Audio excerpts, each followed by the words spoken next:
Hi friends, అందరూ ఎలా ఉన్నారు? ఈరోజు మనం ఆమ్లెట్ ఎలా ప్రిపేర్ చేయాలో చూద్దాం. దీనికోసం ముందుగా ఒక మీడియం సైజ్ ఉల్లిగడ్డను సన్నగా కట్ చేసుకోవాలి. నెక్స్ట్ ఒక టమాటో,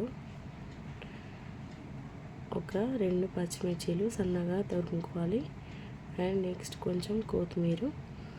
ఇవన్నింటిని ఒక బౌల్లో వేసేసి కొంచెం సాల్ట్, కొంచెం కారం, కొంచెం పసుపు, కొంచెం జీలకర్ర, ఒక ఎగ్, ఇక్కడ మనకి 2 ఎగ్స్ పడుతుంది, ఇంకొక ఎగ్ వేసి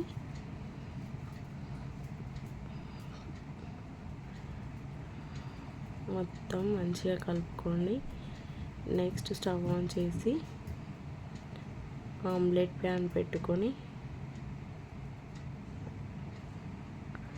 దీంట్లో ఆయిల్ వేసి ఒక 2-3 స్పూన్స్ ఆయిల్ పడుతుందండి. ఆయిల్ ఎక్కువ వేస్తే ఆమ్లెట్ మంచిగా ఉబ్బుతుంది. ఇప్పుడు ఆయిల్ వేడైనాక మొత్తం అంతా ఇందులో వేసేయండి. మనం వేసిన దాన్ని మొత్తం మంచిగా స్ప్రెడ్ చేసుకోండి. నీట్గా ఆమ్లెట్ మిక్చర్ని మొత్తం మంచిగా స్ప్రెడ్ చేసుకుంటే ఆమ్లెట్ మొత్తం మిక్చర్ అది మొత్తం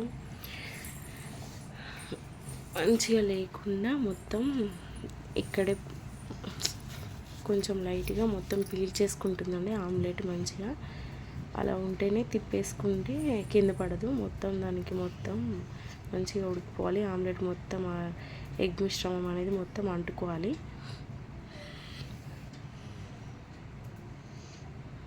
చూడండి, మొత్తం స్ప్రెడ్ అయింది. ఎలా అయిందో చాలా బాగుంటుందండి టేస్ట్. కంపల్సరీ ట్రై చేయండి. పప్పుచారులోకి అయితే ఇంకా బాగుంటుంది.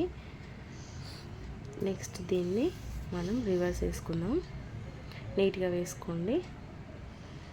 మొత్తం వేసుకున్న తర్వాత మంచిగా అటు కూడా ఫ్రై కానివ్వండి. ఇప్పుడే తిప్పేయకండి, కొంచెంసేపు ఆగండి. ఒక 2 minutes అలాగా వెయిట్ చేస్తే వెనకాల సైడ్ మంచిగా రోస్ట్ అవుతుంది.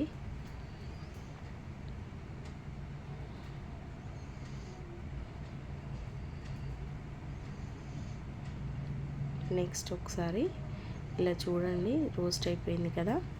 నెక్స్ట్ తిప్పేసి మళ్ళీ కొంచెం అయిన తర్వాత ఒక ప్లేట్ తీసుకొని దాంట్లో ఈ ఆమ్లెట్ను వేసుకోండి.